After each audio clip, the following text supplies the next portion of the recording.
BRS ప్రభుత్వంపై Congress party కేవలం కక్ష సాధింపు దిశగా హౌస్ అరెస్టులు చేయడం సరికాదని హైదరాబాద్ జిల్లా పార్టీ అధ్యక్షుడు సెంబిపూర్ రాజు అన్నారు.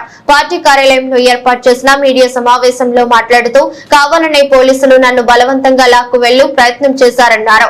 రాష్ట్ర ప్రజలంతా రేవంత్ రెడ్డి ప్రభుత్వం ఏ విధంగా పనిచేస్తుందో అంతా గమనించాలని కోరారు. కేవలం ఎమ్మెల్యేకే తెలంగాణలో రక్షణ లేకపోతే సామాన్య ప్రజలకు ఏం రక్షణ కల్పిస్తారంటూ ప్రశ్నించారు.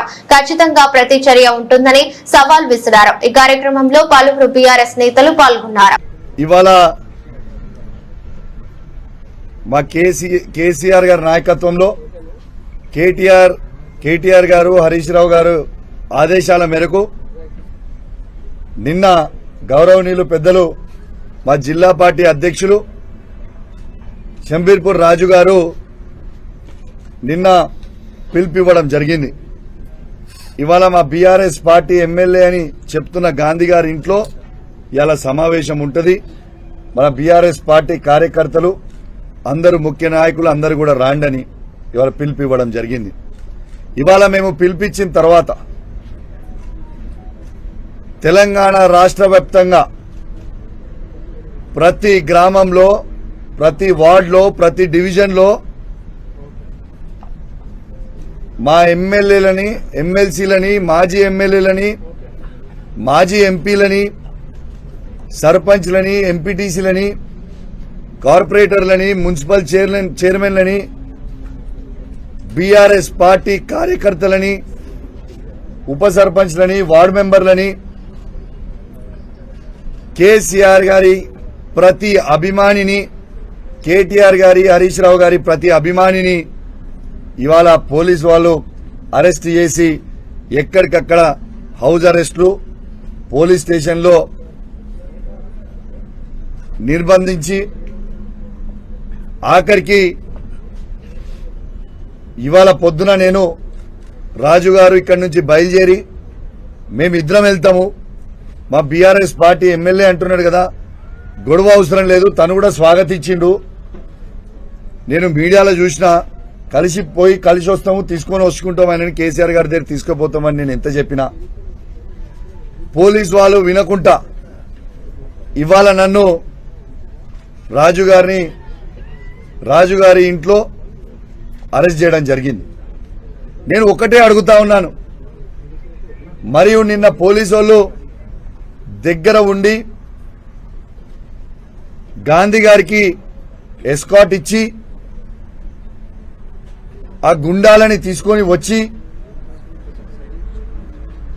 నన్ను చంపించే ప్రయత్నము నిన్న చేసిరు కదా, మరి నిన్న ఎందుకట్లా చేసిరని నేను అడుగుతా ఉన్నా పోలీసు వాళ్ళని. వచ్చిన వాళ్ళ 30-40 మందిని ఇలా సైబరాబాద్ పోలీస్ అనేది ఆ 30-40 మందిని ఆపలేకపోయినరా. నేను ఒక్కటే కోరుతా ఉన్నా, ఈ తెలంగాణ సమాజాన్ని ఒక్కసారి ఆలోచించమని కోరుతా ఉన్నాను. ఏ విధంగా ఈ రేవంత్ రెడ్డి గారి ప్రభుత్వం ఏ విధంగా వ్యవహరిస్తుందనేది దయచేసి ప్రతి ఒక్కరు కూడా గమనించాలని విజ్ఞప్తి చేస్తా ఉన్నాను. స్వయంగా రేవంత్ రెడ్డి గారే అక్కడ ఆదేశాలు ఇచ్చి కౌశిక్ రెడ్డి గారిని హత్య చేయండి, ఇలా ఏదన్నా చేసి అని చెప్తే ఇలా ఒక ఎమ్మెల్యేకే ఈ తెలంగాణ రాష్ట్రంలో రక్షణ లేనప్పుడు సామాన్య ప్రజల పరిస్థితి ఏంది అని చెప్పి నేను అడుగుతా ఉన్నాను. దీనికి జవాబు చెప్పాల్సిన అవసరం ఉంది తెలంగాణ సమాజానికి. నేను ఒక్కటే అడుగుతున్నా, దీనికి సమాధానం చెప్పండి రేవంత్ రెడ్డి గారు. మీరే ముఖ్యమంత్రి, మీరే హోమ్ మినిస్టరు, మరి మీ ప్రభుత్వంలో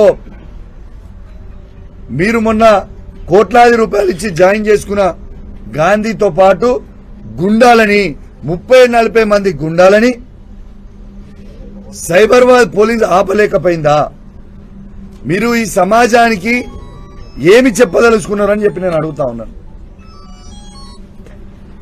ఒకటే నేను షేర్లింగంపల్లి ప్రజల్ని కూడా కోరుతా ఉన్నాను, శాసనసభ్యుడైన గాంధీ ఏం మాట్లాడిండు, ఆయన భాష ఏంది, ఆయన మాట్లాడిన భాష ఒకసారి దయచేసి సమాజం గమనించాలని నేను విజ్ఞప్తి చేస్తా ఉన్నాను. ఒక శాసనసభ్యుడు మాట్లాడాల్సిన భాషనేనా అది? ఏం భాష అండి? నేను చేసిన తప్పేంటిదండి? నేను చేసిన తప్పేంది? ఒక్కసారి మీ అందరు కూడా, తెలంగాణ ప్రజలందరూ కూడా ఆలోచన చేయాలని విజ్ఞప్తి చేస్తాను. నేను చేసిన తప్పేంది? గాంధీ గారే స్వయంగా నేను కాంగ్రెస్ పార్టీలో లేను, నేను బీఆర్ఎస్ పార్టీ ఎమ్మెల్యేను అని తనే మీడియాకు చెప్తా ఉన్నాడు. మరి నేను మా ఎమ్మెల్యే గారి ఇంటికి వెళ్ళి తనని స్వాగతించి తెలంగాణ భవన్కి తీసుకెళ్లి కేసీఆర్ గారి దగ్గరికి తీసుకుపోతా అన్నా. దాంట్లో ఏమైనా తప్పున్నదా అని నేను అడుగుతా ఉన్నా. నన్ను ఇంత దారుణంగా తిట్టడము సమాజం యాక్సెప్ట్ చేస్తుందా? ఒక్కసారి ఆలోచన చేయండి. ఒక బాధ్యత కలిగిన ఎమ్మెల్యే గారు ఈ విధంగా మాట్లాడగలుగుతారా? ఒక్కసారి ఆలోచన చేయండి. అదే మన భాషనేనా? ఒక్కసారి ఆలోచన చేయండి. నేను దయచేసి షేర్లింగంపల్లి ప్రజలందరినీ కూడా కోరుతా ఉన్నాను, మీరందరూ చదువుకున్న ఎడ్యుకేటెడ్ పీపుల్, ఆయన మాట్లాడిన భాష ఒక్కసారి మీ అందరు కూడా గమనించాలి అని నేను విజ్ఞప్తి చేస్తా ఉన్నాను. ఇవాళ నేను ఉండే కొల్లా లగ్జరీ విల్లాస్లో,